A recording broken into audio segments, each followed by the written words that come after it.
So, Fru has picked up a video on what's going on in Ambazonia, which isn't pretty. Fru? It's about 4 minutes, and before I talk about Ambazonia and Bamenda, I'd really want to extend greeting from the municipality in Bamenda to our city councillor and former mayor, Rita Mercier. It was under her reign in 2000 that she facilitated the transatlantic relationship between Bamenda and Lowell. And Lowell has stood with the people of Bamenda. And at this, over the weekend, I was talking to them. They called me, they really asked me to extend their greetings to the city council and the people of Lowell for standing with Bamenda during these very tough times. So, Bro, before we do the video, let me just ask you a couple of questions, because sometimes people they're making supper when they watch the show later on today, or maybe making breakfast with the kiddos this morning. Is there anything that would turn somebody's stomach here? No, it's just there's no nudity. Nothing. This one is. This is okay for kids to watch. Yeah, the government is just burning cities. Okay. I mean, Bamenda is in flames. Yeah, Lowell might consider something that creates more space. That Lowell might try this practice. So I'm going to put the video up. So does the video talk? Yes, yes. Okay, then I got to shut off the Christmas music, and I think the Christmas music's still playing. No. So to a shout out to the city council and the people of Lowell and Councillor Rita Mercier. Thank you very much for your support for the people of Bamenda. Greetings from them. Thank you very much. This is about what's happening in Cameroon, where the French majority is oppressing the francophone, French-speaking majority is oppressing the Anglophone, the English-speaking minority that are in the southern part of Cameroon. And not just minority, but this was an independent state on its own. So the two came together as equal partners. So the French, they used the military to suppress and intimidate, and there's a lot of genocide currently going on, and it has been going on since 2016. And the people are asking, why is it that the whole world is not really paying attention? Before the video comes on, we are waiting for John. You will really see it. This happened over the weekend on the 8th. The army comes to Bamenda, and it's really burning and setting fire and looting and killing people. The inhabitants of Bamenda mourned today over the mass burning of houses along the street leading from the hospital roundabout Bamenda to Mbengwe, popularly known as the Mbengwe Road. The crying over houses which have been ravaged by the Cameroonian military fire is as a consequence of an explosion that occurred on that same stretch on a military armored car, leading to the death of a military general and other military personnel. The explosive is said to have been planted by the Ambazonian fighters. Among the many houses that were set ablaze in the night of December 8, 2021 is the house of one of the Cameroon Baptist Convention pastors, Chefo Ernest of Grace Baptist Church, Mbengwe Road. According to Pastor Chefo Ernest, he was divinely spared from dying by the gun as he struggled to rescue his son, who was already in the hands of the military at the verge of receiving a bullet in his head.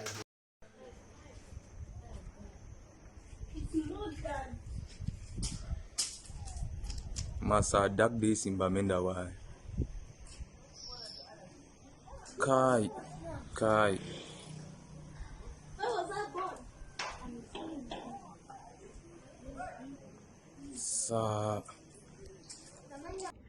Look at people's houses. Oh God. Oh, gunshots. Hi. They see burn house. Say they shoot gun. Oh God, save the people. Oh. Hi. I'm sure for this and that has been born. That first one I don't know nothing. Decided to follow God's word through Moses. When they marched with him across the Niles, when they marched with him away from the misery, then they were saved. When we keep confusing war, this is not a crisis. This is war. This house is not fighting a war, but it's been burnt. Children who are doing metal work are not fighting war, they have been killed. This is not a crisis. Cameroonians are not suffering, Southern Cameroonians are suffering. There is no francophone, even amongst your houses that have been burnt. Show me that which belongs to a francophone here in town. Do they burn their villages? No. So when you confuse prayers like this, God will look at you. Go back to his word and see what happens. Justice is what he wants. What I understand with God is that the evil person may think that they have thrived in this life, but God of justice will hold all of us accountable, if not here in the life after. But if you want life here in abundance, words are not enough, action must count. Heaven helps those who do what? Who helps themselves. The one way to help yourself here is to speak truth. Look at the devil to his face and tell him, devil, you are a liar and you are wrong. Do not confuse the things, who dies and who is not dying. Do not tell God that Cameroonians are suffering. Make your prayer specific. Very specific prayer. God, Southern Cameroonians are dying. Stop generalizing where God is not paying attention. Those dying are Southern Cameroonians. The whole world suffers. Americans suffer from immorality. So when you tell God the world is suffering, so what suffering are you referring to? Be specific with God that your people are facing genocide. Selective killing. Not because they have done anything wrong. Mommy who has this house and Papa who has this house. What wrong did they do? But their house have been burnt. Hundreds of houses. People have been rendered homeless. That is why we call it genocide. Killing a people not because of what they have done, but for being who they are. That is a chopped food lying out there. Let your prayer be specific. And if your prayer cannot be specific, pray in your heart. When you want to pray for people, let God know what the problem is. I'm not a Christian, but your Bible says it is the proclamation that matters. Romans 10, 8 and 9. If you believe that Jesus Christ is Lord and you proclaim it with your mouth. So believe in heart is not enough. Proclaim things with your heart. Satan, get thee behind me, that's what you do. You don't tell Satan that my entire family is suffering. For that, you see, that's what Bamenda is going through. And when once the army comes at night, they burn, they set up fire and disappear.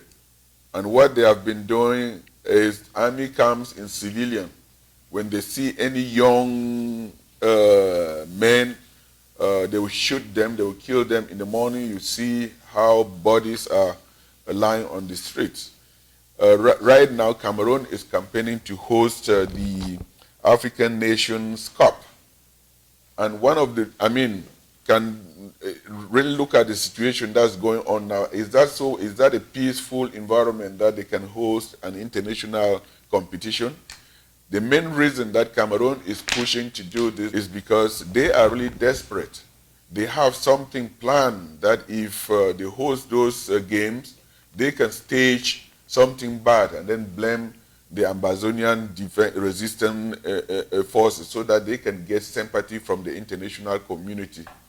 And we really wonder, if you see what is happening in Ethiopia, it is on headline. Then I really wonder, why is it that the international community does not really talk about the Cameroon crisis?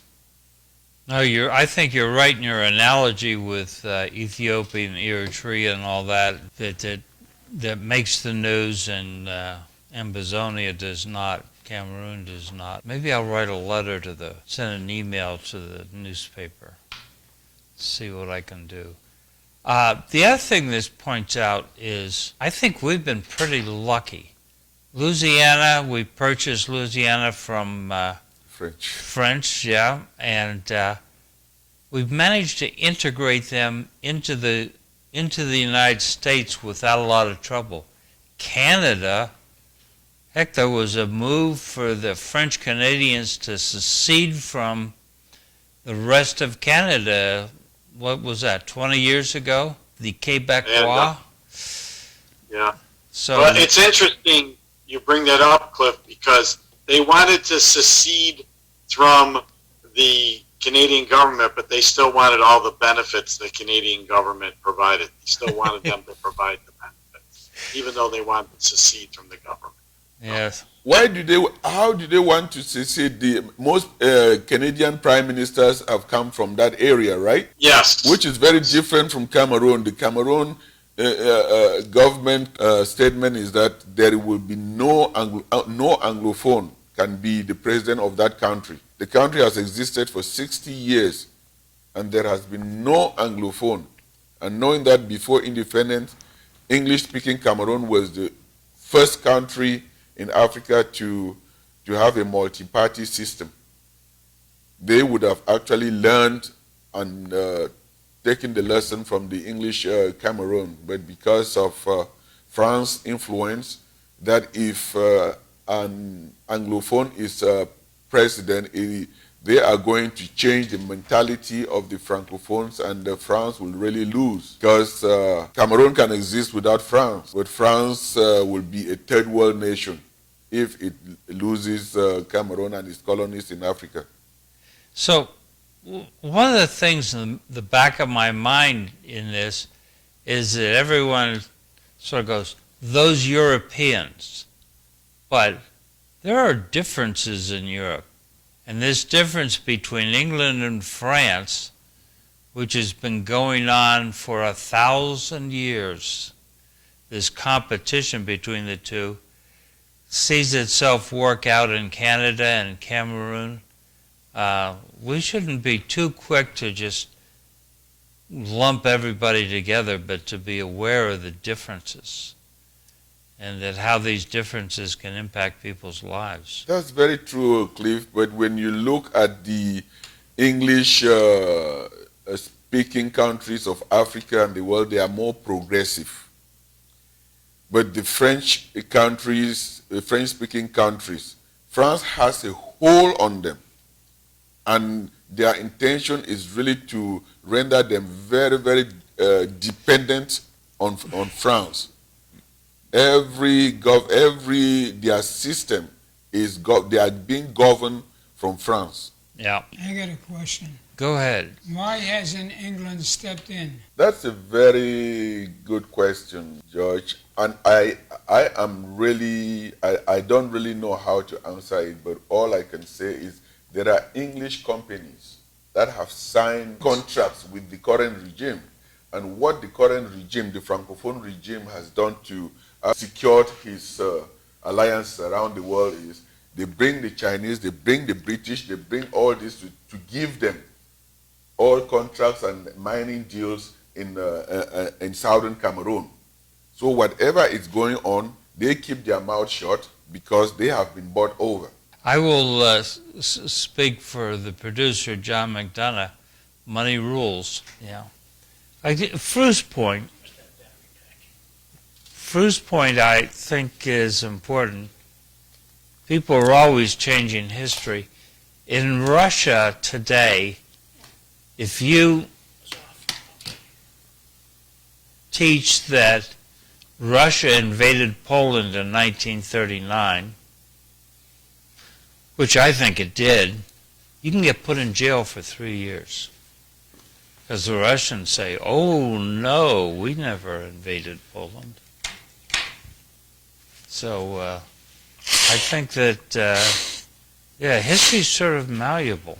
No, but what I was saying is, it's only now that African scholars are reawakening. The West, the polluted African education with Western, glorying Western history, and that was the history of massacre of people.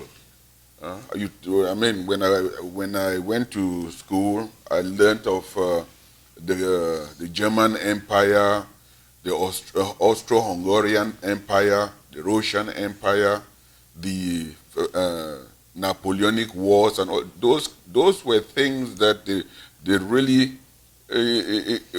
force on our throat to disturb our minds and destroy the history of Africans. Africans coming to this country know the history of the West, the history than than those in this country. And that is exactly the mentality that they go there and make people feel as if they are inferior. What the point that I was mentioning is, historically, if you look, Africa was where all the empires started. Well, let me ask you guys, how do these crazy governments get in place? Because the people, every place if you go to Cameroon, the people are sweet as candy. Nice people there, I'm sure. I haven't been there yet. It's the government that's screwed up. John, very good question. It's not the government How that's do these screwed up. governments get in place? And I'm going to guess it's the same thing where I see nobody sticks up for anybody. As soon as somebody gets wrong in the government, they execute them. Well, we're going to execute the guy. Everybody hauls down to the corner on Saturday to see them execute this perfectly good individual. The masses end up getting this stuff. Lack of education. There's a lot of different issues that happen. And I just don't understand how these crappy governments run a lot of the world. Well, who do you blame? If you look at Nkrumah, Lumumba, and all these guys, they were educated. Who assassinated them? Were they the people? They put Mobutu. Mobutu was only 32 years old. He didn't even finish any school. The Belgians and the Europeans, they come there, any educated person, they would not. They put their own stooges there. So when you see, then they will be the first people to start and criticize, because these guys whom they put there, they are serving their interests. They are looting the resources. And if you see any coup anywhere in the third world and in Africa, mostly in Africa, you know that the place that the coup originated is somewhere in the West. And why that happens so easily is you guys don't have any guns. Why that happens so easily? Because you guys don't have any guns. There's nothing you can do about it. Yes, in 1884, the Europeans sat there because they were fighting amongst themselves. And then they went to Africa and saw how rich, how developed Africa was, and because Africa had actually dominated them, they sat in Berlin in 1812 with a piece of paper. They sliced Africa like pizza, divided family across lines, and by so doing, now, who divided Africa up? England or? No, in 1884, when Bismarck, the Chancellor of Germany, convened, and you guys just stuck with that. You let it happen, and that's it. Almost. I mean, none of us was around, but what was told to you was you just let that happen? So you're sitting there mad at Germany since 1884, and nothing's changed. No, listen, that's a very good. When once they were coming, the Africans were human. They were generous. They respected these people. It's more or less like in this country when they're celebrating Thanksgiving. I don't think everyone rejoices it. Because when once they welcome the visitors come, instead of also respecting the people, they look at them as enemies that we have to crush them and take whatever they have. Cliff was nodding his head over there. He didn't Well, what was saying. I think there was resistance in Africa. With what, sticks and rocks? Well, and guns. The Zulu War was a serious challenge to the British. Yeah, did you ever hear of Shaka Zulu? Even in West Africa, you have the Shanghai Empire. Those were empires that existed.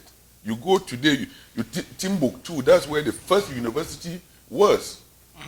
That show, it still exists today around Togo, Mali, in those areas.